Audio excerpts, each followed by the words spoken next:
What's up guys, Cable's here. Today I'm going to do my review of Star Wars Clone Wars Season 4 Episode 18, and the title was called Crisis on Naboo. And I do realize that I am extremely late with this review, but during the time, I was taking a break off from YouTube. I didn't feel like uploading any videos because I had to do with school and just life in general, so I didn't really feel like making any videos. But one of my subscribers had commented on my videos about if I was going to actually do the review, and I actually was considering doing it because the episode, like he said, was actually pretty good. I figured I'd give my thoughts on it. So let's begin. So with this episode, we've had Count Dooku and his group of bounty hunters who are ready to initiate their plan to kidnap Chancellor Palpatine. And how they were going to do this was they were going to go to Naboo because Palpatine was going to attend some sort of ceremony, and they was going to basically cause some panic and rile under the confusion, be in disguise, and basically kidnap Palpatine and take him to Count Dooku, where he will take him elsewhere. The plan seemed pretty solid too, with all the devices they had, which basically made them change into different appearances. It actually looked pretty legit.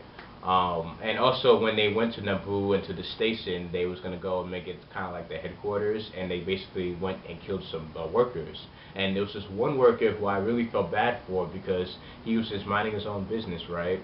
And then the squid dude comes out of nowhere and like snaps his neck and actually just twists it all the way around. And I thought that was pretty sick, and actually I was surprised they actually showed that, because usually, when they're about to snap somebody's neck, they just like you just hear it, but you don't never really see the neck actually being twisted. And I thought that was pretty sick of the squid dude, of that. I mean, actually twisting somebody's neck and actually seeing it was pretty weird, but it was a good surprise though.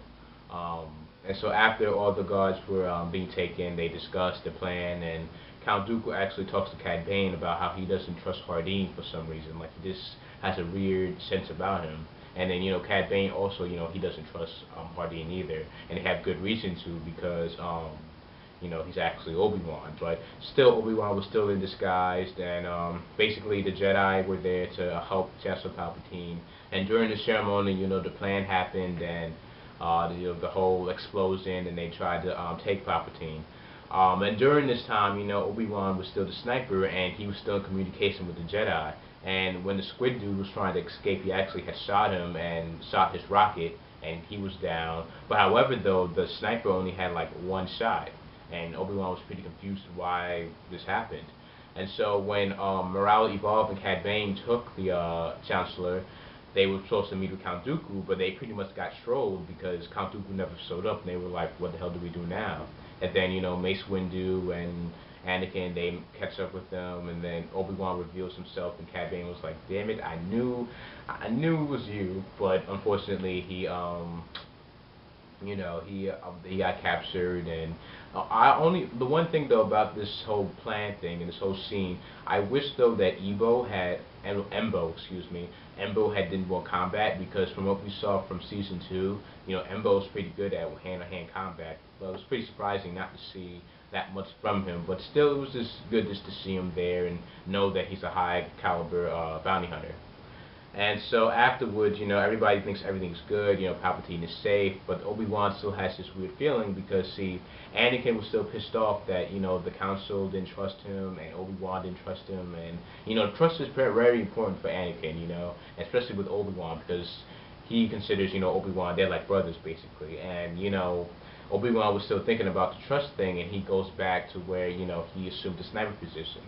And then meanwhile, Anakin is still with Palpatine in his private quarters, and then out of nowhere we see Count Dooku just sitting there, that he was waiting because he wanted to take out Anakin, because he believed that he could defeat him and take Palpatine.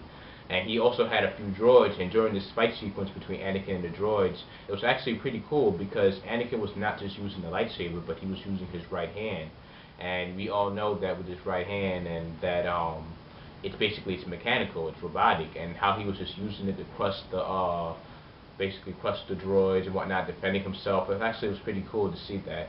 And Count Dooku almost gets away with it, but Obi-Wan comes rushing in because he realized that Count Dooku knew that he was in disguise, because he had kind of like a recording device where it was transmitting what Obi-Wan was saying, where the sniper rifle was. So he backed up Anakin, and I actually thought that Count Dooku was going to succeed, but he didn't, and as an end result, Count Dooku escaped, and he didn't have the chance to. But it was still weird that he wasn't really showing any frustration.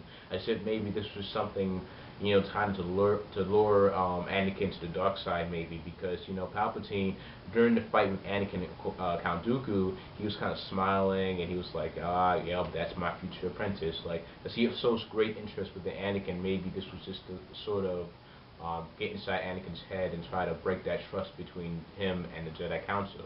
But anyways, Count Dooku escapes and everything's good, and that's pretty much the end of the episode. Like I said, this episode was really good, but I still wish though we saw more action from Embo. He's a pretty damn good bounty hunter, but still overall it was a good conclusion to the whole 4-part series, which I didn't love because I do love the bounty hunters. So let me know what your thoughts on the episode, and comment below. Please subscribe and please rate this video, thumbs up if you did enjoy it. And yeah, thank you for watching this video, and I'll see you guys Friday for the next episode, which I believe is Massacre, and it actually looks pretty good. So peace.